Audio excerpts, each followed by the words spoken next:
Well, first of all, I'd like to say how privileged and honoured I am to be in this building. What a fantastic building. And Sir John Armott, thank you for allowing us to have your premises for this evening. I'd like to thank Sir John personally. I'd like to thank the members of the organising committee here at Montroshin for organising this. I'd like to thank all the members who are here and any other ladies and gentlemen that don't come under the above categories. So thank you. Now, which bleeper am I using here on this? It's just this one here.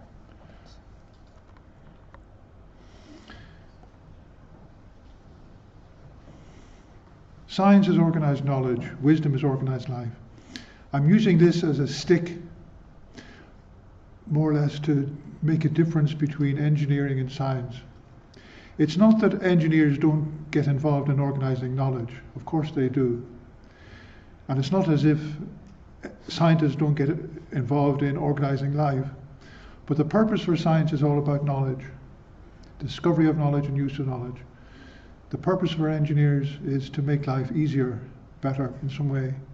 Better, of course, is a judgmental word. We have to define it later on, but not in my talk. The question is, do we do it with wisdom? You also well know the quotation from Albert Einstein: scientists investigate that which already is, engineers create that which has never been.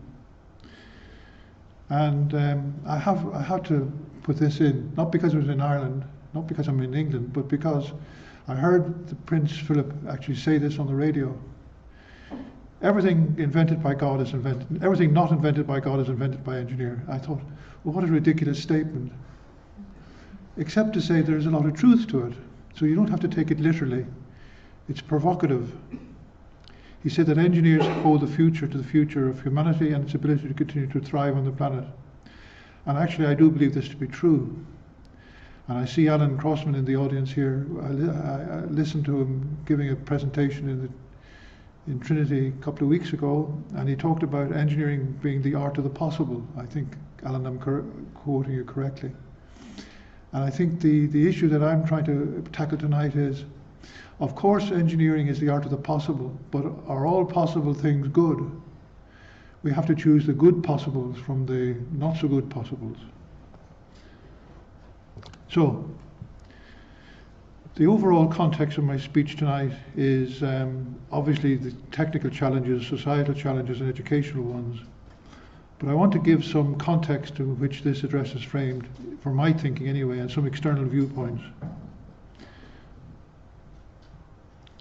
There's a book by Samuel Sorman, The Existential Pleasures of Engineering. Some of you may have read it, and it's a wonderful read, quite provocative. But his position is that professionals have an obligation to lead, but they also have a duty to serve. And then he goes on to say, and having been served, society then has no right to blame the professionals for its own short-sightedness. Well, of course, this is quite a provocative way of putting things. And we can think about this a little bit later on.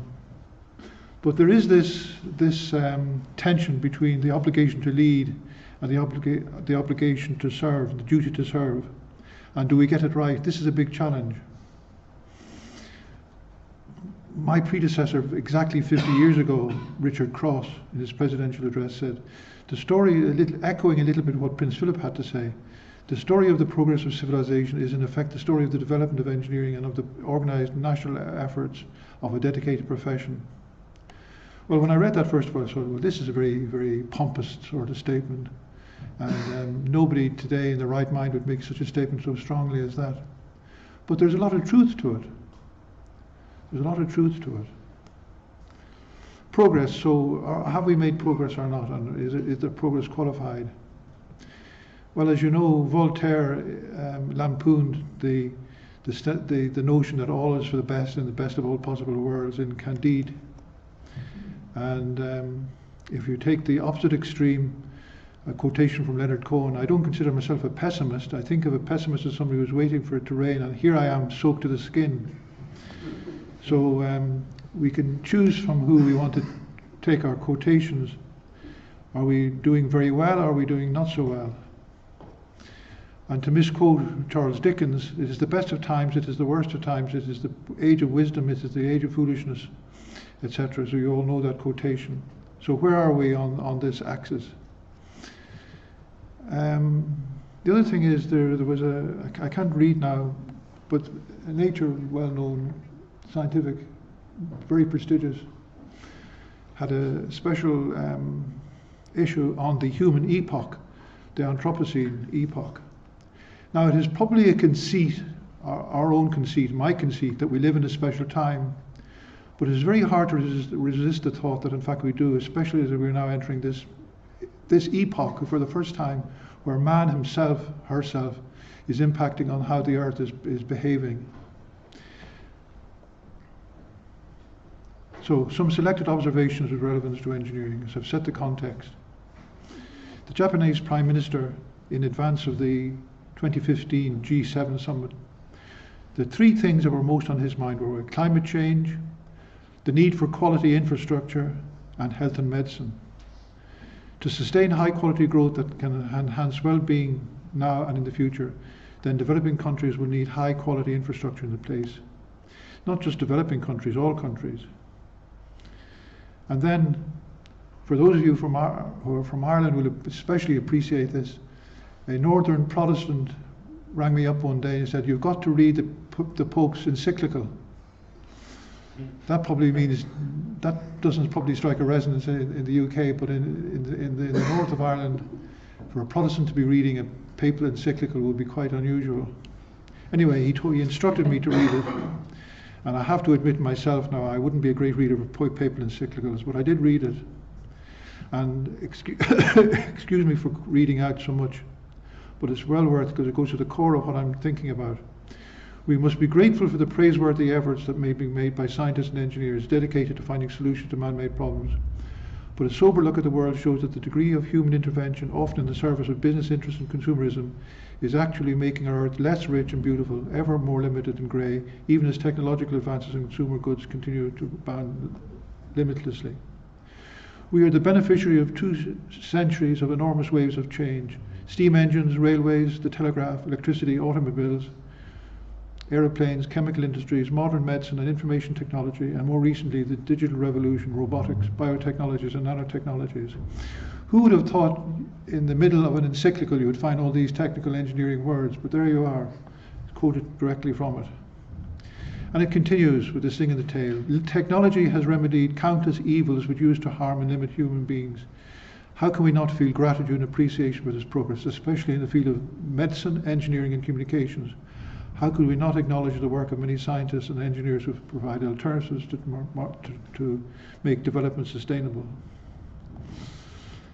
Then, never has humanity had such power over itself, yet nothing ensures that it can be used wisely, particularly when we consider how it is currently being used. So the key word there is, are we using things wisely?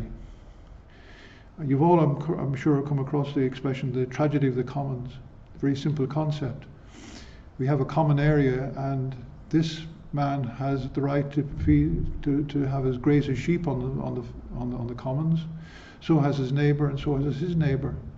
But by all doing it, by all allowing their sheep to graze, the commons gets ruined, and now they have nowhere to graze their sheep.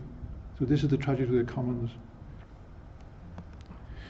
Are we in danger of overgrazing the earth? I'm using grazing as a metaphor for overusing it.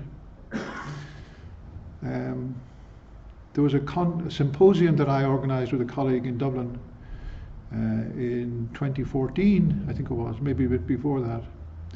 But we had a professor from Colorado School of Mines, Carl Mitchum, and his thought was that the greatest challenge for engineering is to be more aware of oneself, self-knowledge in other words, a bit more reflective. So anybody who wants to, a very provocative article, it's in the issue, in that journal that I've on that slide there.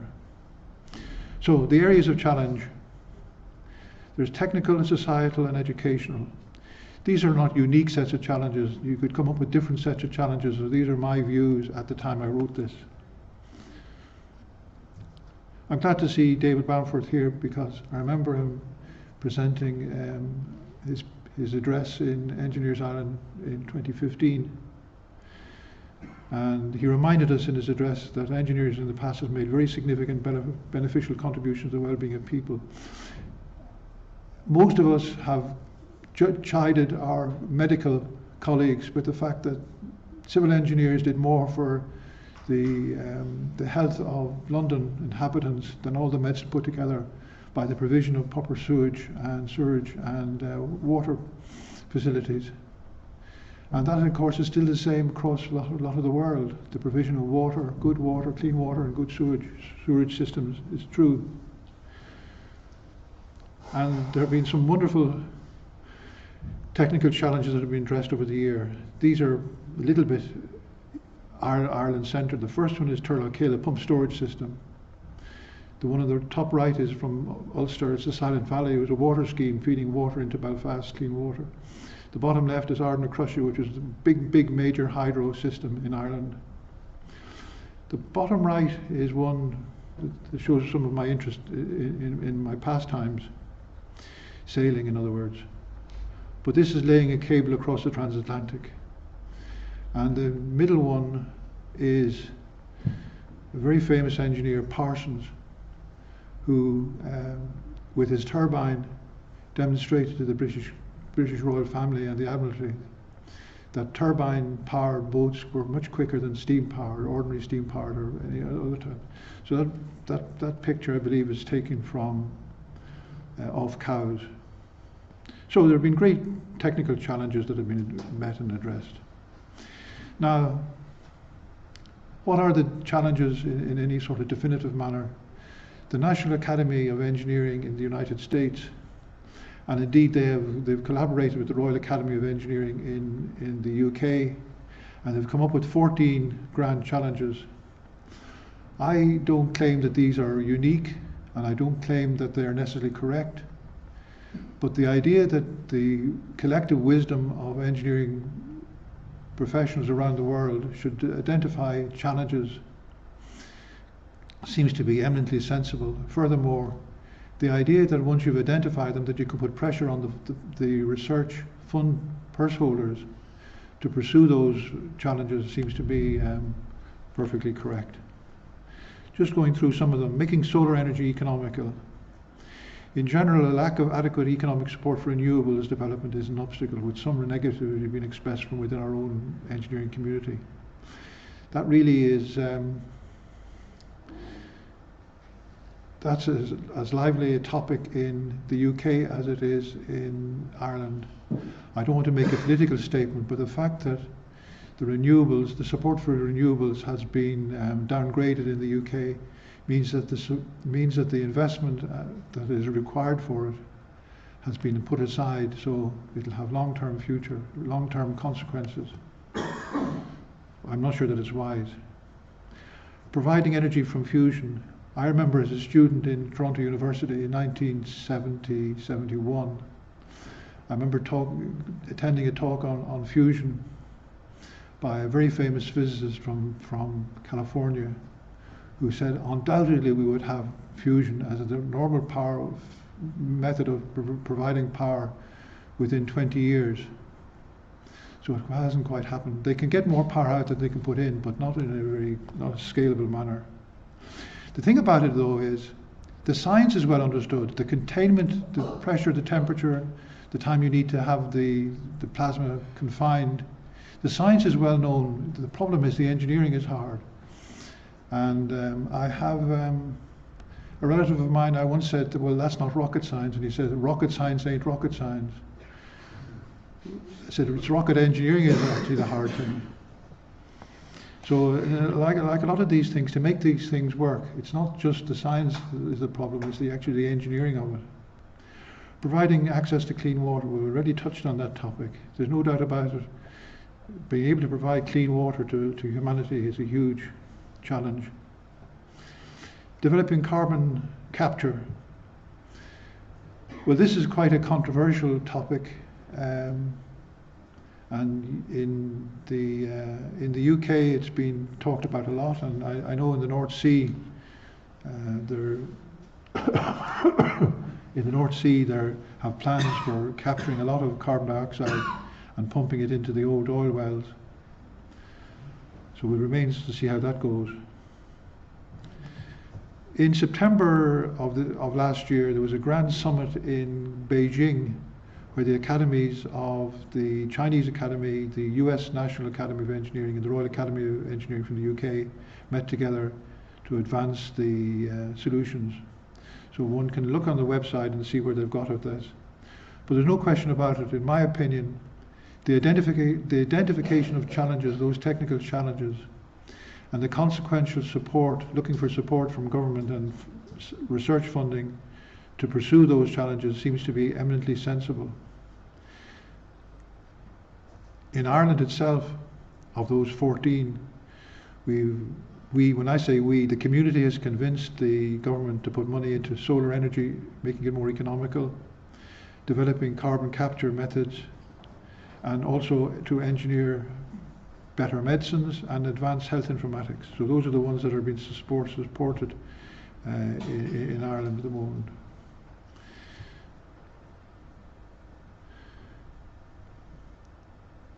There's an independent international organisation of engineering and technological sciences academies, and they have a number of goals. One of which I want to just point out there: foster a balanced understanding of the applications of engineering and technology by the public. This to me seems to be a challenge that we fall down on, leading on directly to societal challenges.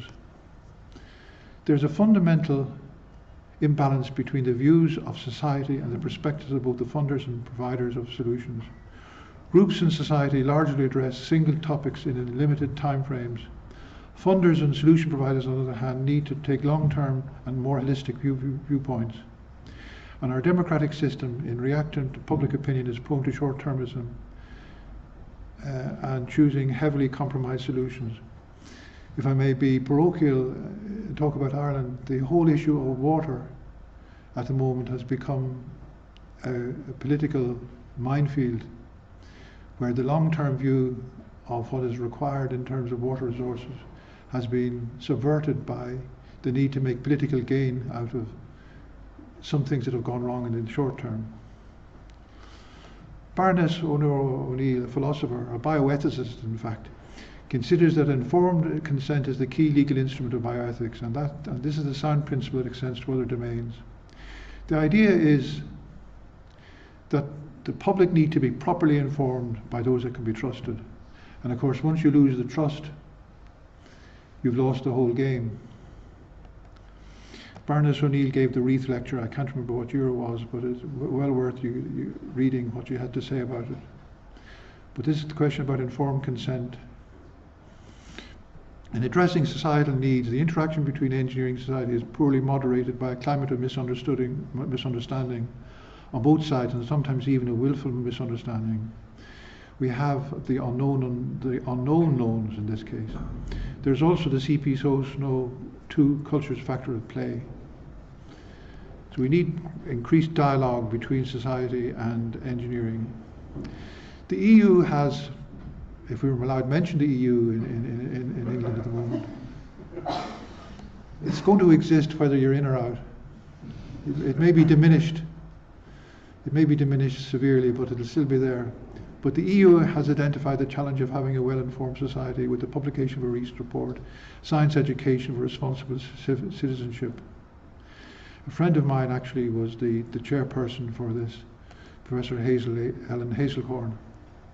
And when they use the word science in Europe, they don't just mean science as we mean it over here. It actually means engineering as well. So it's science and engineering education for responsible citizenship. And it really is a call to arms for the science and engineers to put more effort into informing society of what was involved. So as I said before, the challenge is one of both informing society and maintaining trust. Just to illustrate the difficulties in addressing this challenge, I want to consider a topical question of energy production. There's no question about it that the use of fossil fuels is at the very least questionable at this stage. But if you look at the data, it's very hard to see it on the bottom figure, but the actual amount of energy that we get from fossil fuels is colossal. So there's inertia there, we can't just turn it off immediately. Fracking, it has brought huge economic advantage to the US. It's controversial, it's driven down the price of oil, it's had all sorts of interesting unintended consequences for the market. But it certainly is a big environmental factor. Fission, nuclear fission. Why would it be the case that in France 75% of their electricity is from nuclear, whereas in Ireland it's zero? Of course, in Ireland we have what we call the Irish solution to an Irish problem. That is, we will use a feeder cable and we will import energy from France via the UK. So if it's produced by a nuclear power station in France and comes by a cable into Ireland, it's still no longer nuclear. Wind. The intrusion on nature. It's very, very difficult to get planning permission now to put wind farms, extensive wind farms on any land. I'm not going to go into the details of it, but just to say nature is a key to our heritage and we must defend it. Wave power systems can attract predatory fish, damaging ecosystems. Deep mine coal gasification, secret report reveals toxic legacy of coal gasification trials in Australia. Solar, unsightly in urban settings. Hydro,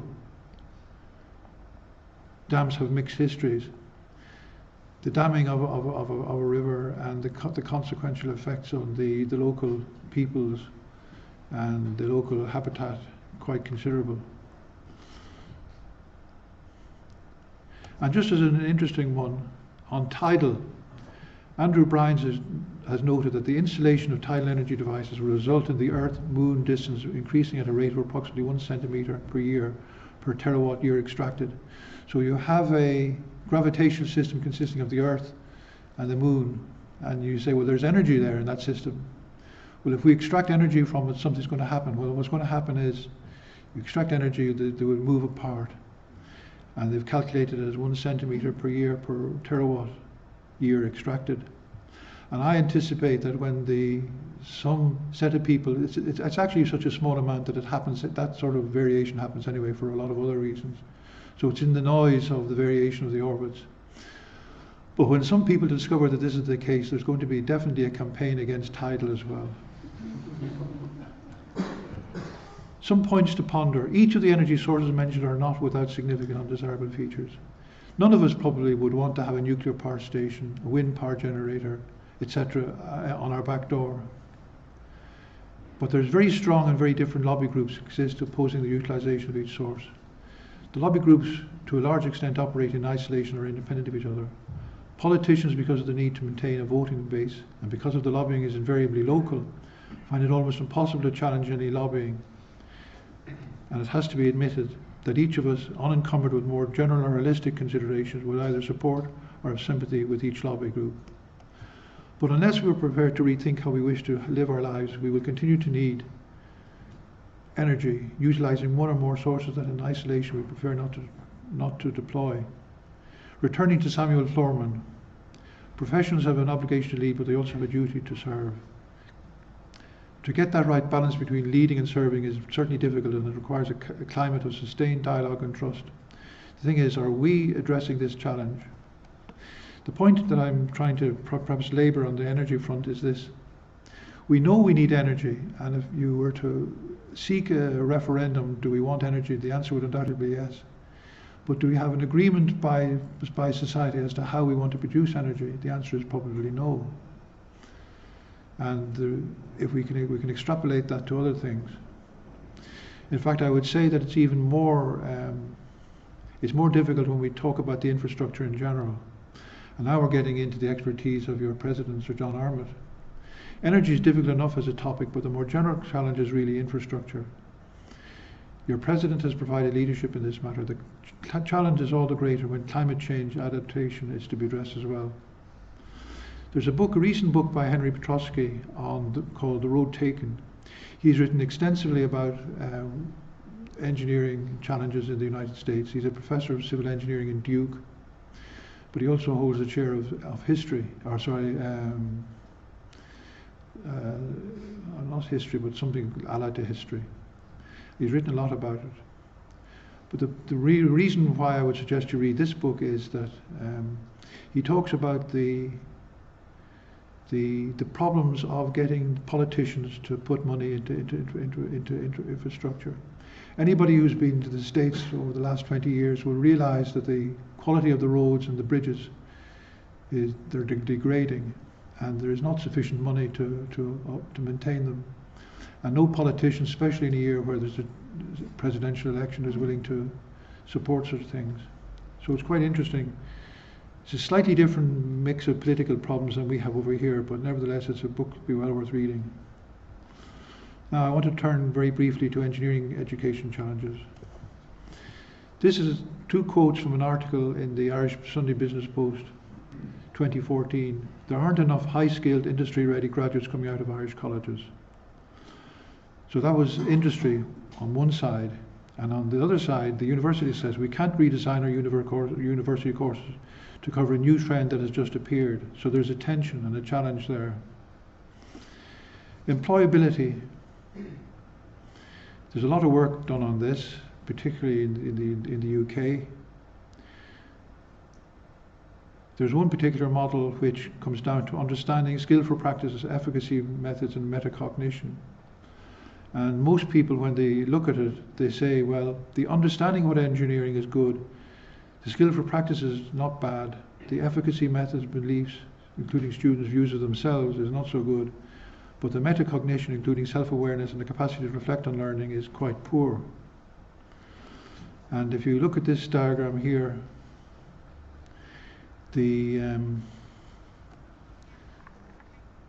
from the undergraduate side to the graduate side, from the dependent to the autonomous, you're going from the inquiring, experimental acceptance of things, disjointed thinking, all the way to highly analytical and unraveling complexities. And one of the elements in which will force this transition from the left to the right is critical thinking. EURACE, under which the UK accredits its programs through the Engineering Council, has these sets of the following dimensions for accredited programs: knowledge and understanding, engineering analysis, engineering design, investigations, engineering practice and transferable skills. And in Ireland we deliver these by these mathematics and science, technology, software and information, innovation, engineering, plus social and business context. But really, I would suggest that last one, which would include the societal and reflective thinking, is probably the weaker part of it. ICEI in the United States have a special interest group, and they have developed the attributes of a global engineer. And we want to go just through a few of these. For example, under engineering science fundamentals, they include, interestingly enough, political and socio-economic sciences. So they're putting into the fundamental engineering science political and socio-economic sciences. Now that's interesting. And in engineering itself, it processes a multidisciplinary systems perspective. Under the context in which engineering is practiced, the customer and societal emotions and needs. And under communication, listening. And under teamwork, a willingness to respect the opinions of others and support team decisions. Under leadership, treating people with fairness, trust and respect. Under flexibility, thinking both critically and creatively, and independently and cooperatively. So, if we look at the ethical standards and professionalism, operate in accordance with acceptable business, societal and professional norms. To be cynical, I once saw a cartoon about ethics, and the cartoon said, we're not going to teach ethics, we're going to teach business ethics. And I thought this was revealing until I realized actually this was serious. It wasn't a cartoon at all. It was actually a transcript from a presentation in a very high-powered board. So the fact that there could be something called business ethics as distinct from ethics in general is a bit frightening. A colleague of mine that I've worked with is David Goldberg from Illinois. he has looked at a new way of looking at the curriculum, and he's written this book with his colleague Mark Somerville, A Whole New Engineer. And really it not concentrates alone on emotion and culture, but it's a feature throughout the book.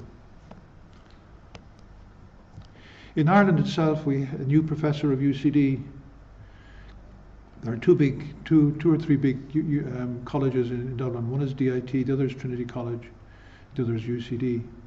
I happen to have come from Trinity myself, and I'm very happy to announce that this year it's 175 years in existence as an engineering school, which is some achievement. But anyway, uniquely the provost of Trinity is an engineer, but the president of UCD is also an engineer. And I attended a lecture he gave last year, and I got the transcript of his talk, and I did whatever, I've forgotten what you call this, getting the frequency of words coming up. It's interesting words that came up.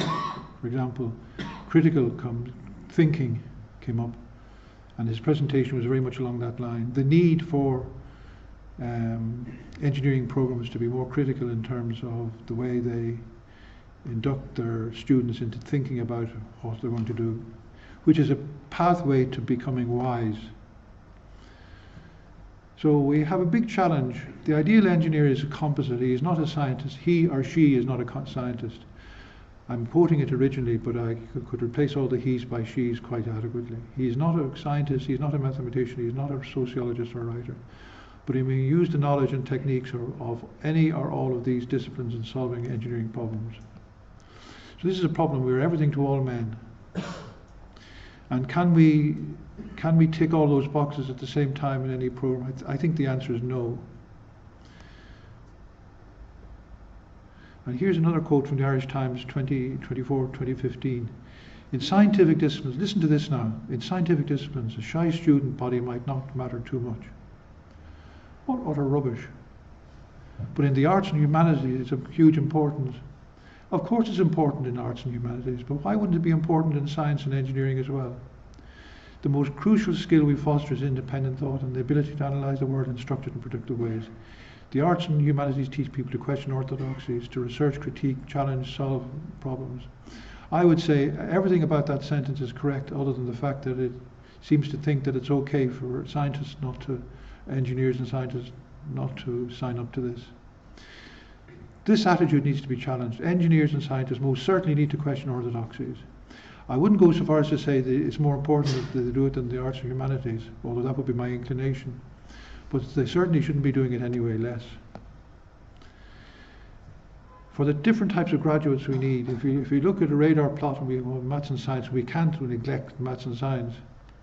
I wouldn't be here without a certain proficiency in maths and science. So if we look at the maths and science, technology, instrumentation, innovation, engineering practice, business and context, we need sufficient diversity so that we can have programs that cover that space, so that the whole space is in fact covered, but not by one individual. It can't be done by one individual, it can't be done by one program, but it can be done collectively. So this is a challenge for our accreditation system to be a bit more flexible in how they view programs. My conclusions: as a profession, we should engage in identifying, agreeing and reviewing today's grand challenges and then follow up accordingly. And of course the key thing is follow up accordingly. We need to be part of and encourage a change of culture by society, to which to oppose everything is replaced by one of collectively choosing the best from a set of options. No one educational program can be expected to provide the learning environment which is graduates excel in all or most attributes linked to the ideal engineer. What is required is greater diversity, and that includes, of course, women in engineering. Diversity should be valued both in respect of individuals and educational programs, and accreditation boards should consider relaxing their criteria to allow for greater diversity in constructing engineering programs. The soft skills, emotional intelligence, critical thinking are in fact hard and are difficult to inculcate and need to be developed throughout the formation of the engineer, pre-university, undergraduate, postgraduate employment. In fact, it is a lifelong challenge. So to finish with a quote from T.S. Eliot, The Rock: "Where is the life we've lost in living? Where is the wisdom we've lost in knowledge? Where is the knowledge we've lost in information?" I only use this quote simply to show off my Scrabble skills, where I put all the words, the key words, into this Scrabblese. And the question is, we can have information, we can have knowledge, and we can have engineering, but we need to link it with wisdom and reflective and critical thinking. Thank you.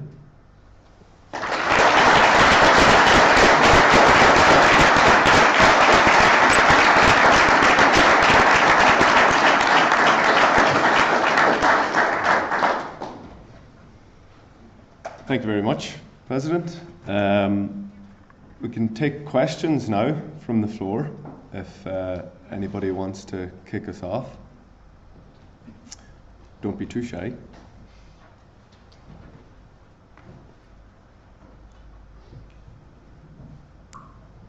I can't promise to answer the question, but at least the audience would like to hear your question in the first place. Would you just mute it? First of all, can I thank, my name is Brian Collins, I'm Professor of Engineering Policy at University College London. Firstly, can I thank you for a very insightful lecture, very thought-provoking. The question I'd like to ask you is about the appetite that we allow engineers to have to take risks. If you look at the infrastructure, in particular, which is the area I work on, of the large developed countries over the last 200 years, when we started, we took huge risks with what we were building.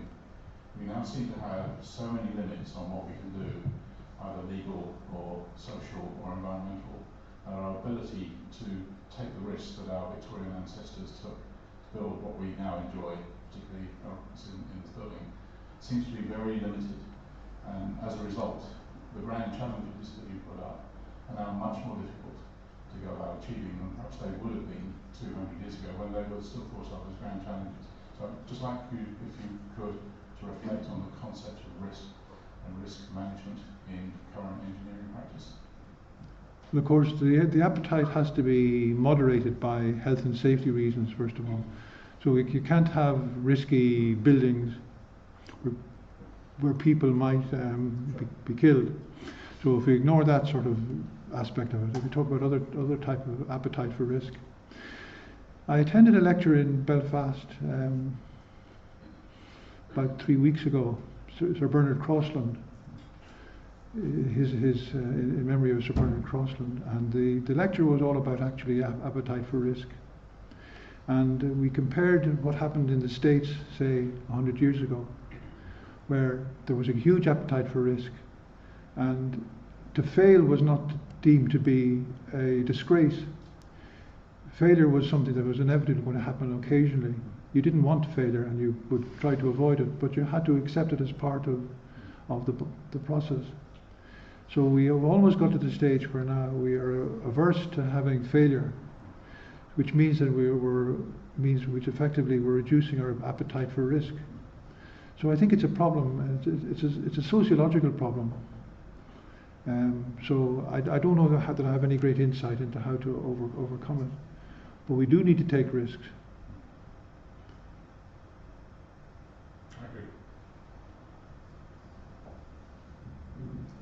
Thank you very much. It's David Gantner from Imperial College, Professor of Innovation and Technology Management and a Fellow of this institution. Thank you for your talk. It gave me time to reflect actually while you were speaking, and I haven't maybe I haven't been in the right environment for a while, but I haven't heard Petrosky and others referenced in a talk for some time, and it's nice to hear something about the philosophy of engineering. And my question, really when I see the words on that board, that screen, is are we educating people to be reflective practitioners today? What's your view on what we're doing as a profession and as educators to give people the wherewithal to think in a more reflective way and gain some wisdom as they do so? right, we're directly in the middle of a big minefield here. The answer is I don't think we are adequately providing the means by which students become reflective thinkers. I really don't believe so. But I also firmly believe that it's very difficult to do so. It probably needs quite a radical change in structures or programs. There are a few. There are a few people in Boston, particularly in MIT, who are looking at a set of programs that they might. I'm just trying to think of the name of the man. I'll think of him in a couple of minutes. But he's a retired professor of mechanical engineering, and he has launched an initiative to develop a new type of hybrid engineering program, which is basically along the lines of a 3 or 4 year degree program, which takes a lot of non-technical subjects into account. And at the end of the 3 or 4 years, the student can decide to continue with engineering and become, let's say, a chartered professional engineer, or they can go to do something else. But he realizes that the program that he wants to define has no chance of being accredited by the bodies, which of course are understandably oriented towards the technical side of things. So there's this terrible tension between the purely technical and the other type of, they call them soft subjects, but in fact they're very hard subjects. Critical thinking, philosophy of science and engineering. And of course anybody who's ever been designed a curriculum knows that it's an over-constrained problem. You can't pack everything in. And anytime you go to a committee meeting, you say, we want to put this in, well, what are you going to take out? So it's a dreadfully difficult problem. But the other thing to say, I mean, I'm not providing a solution. All I can do is talk around it, because it's almost intractable. But the other thing we need to do is probably put enough hooks in the undergraduate programs that people can develop when they leave their engineering undergraduate education and go into work. And we would expect higher standards from companies in terms of the development of the engineer, where they can become reflective thinkers. That has happened in some industries, but it wouldn't be uniformly, and it certainly wouldn't be very strong in small companies, where the need to survive financially is paramount. Anyway, the fact that we can articulate this question is a good start.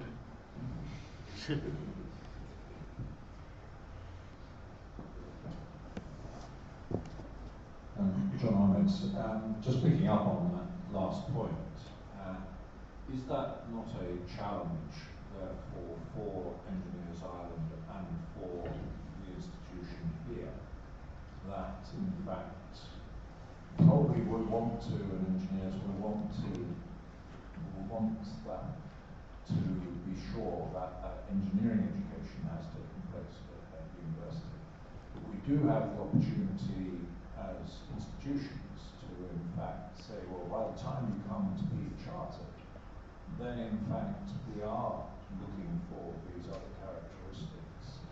And should we be placing therefore greater pressure on potential chartered engineers to demonstrate that they have used 3 or 4 years, or however many years it might be, between graduation and subsequent chartership, to have in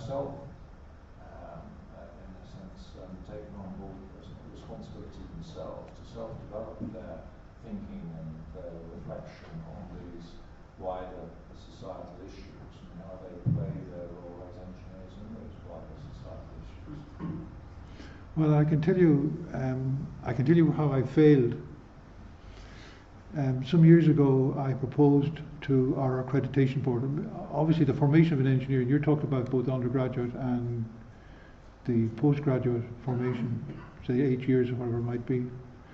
But in terms of the accreditation board, I proposed that our accreditation board include some lay people from specialized, not necessarily ethical backgrounds, but that sort of area, some sort of expertise, so that they could be on accreditation boards and they could pay a bit more attention to the societal requirements of programs. And I was booted out of court. Basically, I was told by a very senior member of the accreditation board, engineers, when they wake up in the morning, are ethical, and they remain ethical for the rest of the day. which may be true, but it really didn't actually answer my challenge. But anyway, I haven't given up, and I shall go back. I shall go back on this warpath. But I think that's the way. I think that's the way it has to be tackled. Some other professions, I think the medical profession, have a greater use of lay people on their boards than the engineering profession. I think that's quite a healthy way of doing it. Of course, you have to have the right lay person. Okay. Hello, Claire Duffy from ESB. I was just interested in some of your comments, particularly on energy, given that I'm in the energy field myself.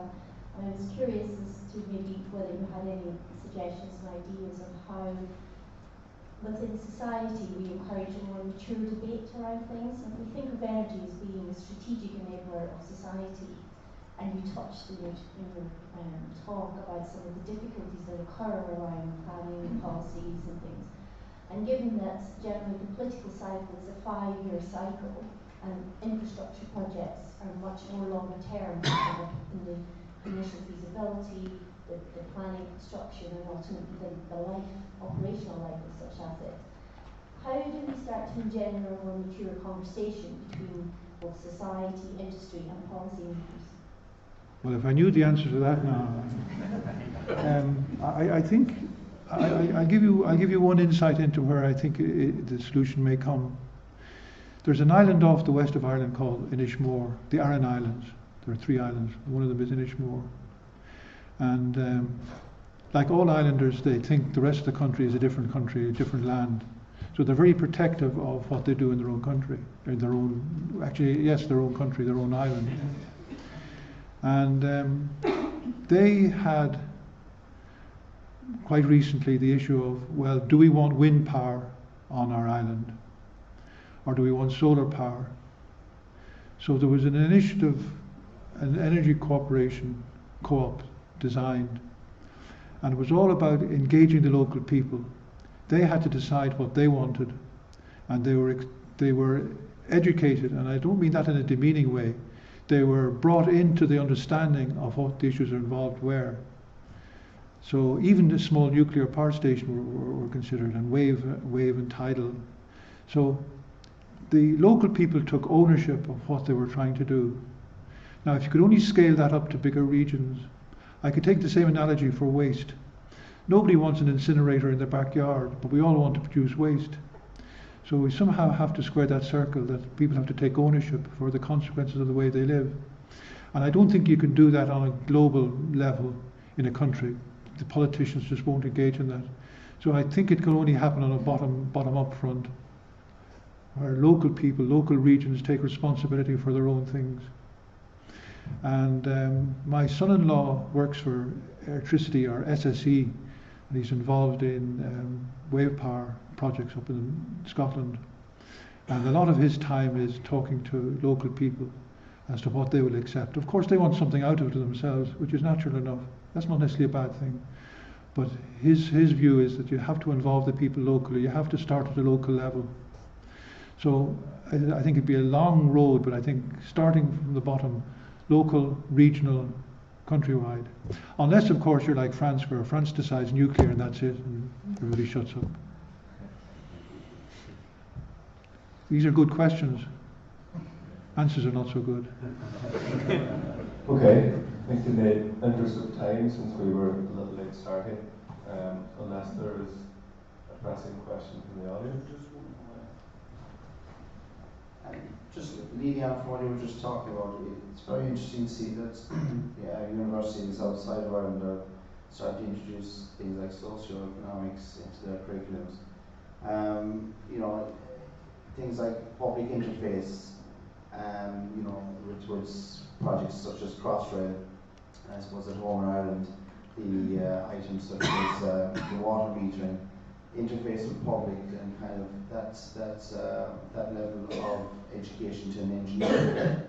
Is there any feedback from our own Indigenous universities as to them, looking to introduce that type of curriculum subjects into the curriculums? If I was at home in Ireland, I'd give you a good answer to this, but since I'm abroad, I have to be very careful.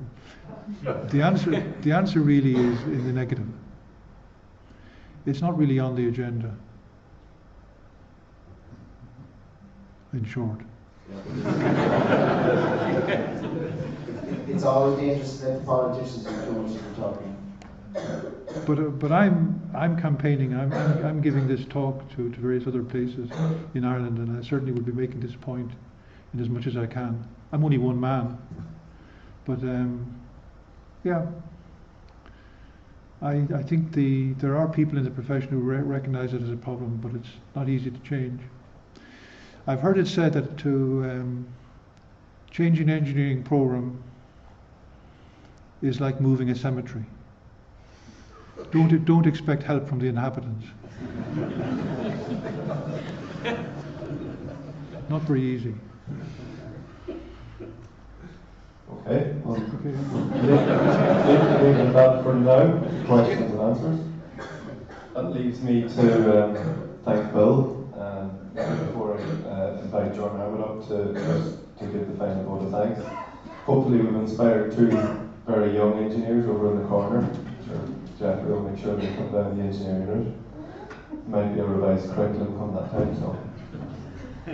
But as for personally, I'd like to thank Bill for his address, for all the guys for turning up, receiving their awards, and for everybody else in the audience for coming. We'll have some refreshments down the back afterwards, some time for networking. But without further ado, I'd like to invite Sir John Armand to wrap things up. Thanks.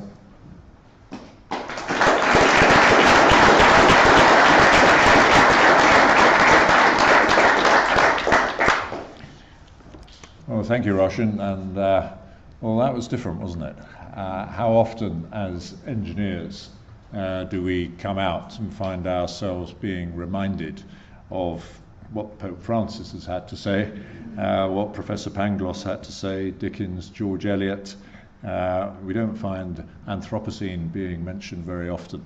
But of course, the key thing is they are all, what they had to say is also central to the challenges that we face today, particularly as engineers. I often say that I came into engineering because I was inspired by the concept of harnessing the resources of nature for the benefit of mankind. And then, of course, this evening, the challenge is thrown back at too much of our activity is devoting to finding solutions for man-made problems. So we, as engineers, have created a good few problems, and now we find ourselves having to address those challenges. I mean, there was so much, Bill, in what you gave us this evening to reflect on. You know, leading or following, and the fact that, you know, we have this obligation to lead, but a duty to serve. Informed consent, which was in the centre of the last point. I mean, how do we develop this consent from the public in issues which they have every right to engage in and understand, and yet we have this enormous responsibility, I would argue, and Bill has reflected it so well this evening, to help that debate and to play our part in that debate, and how do we educate our engineers to be able to take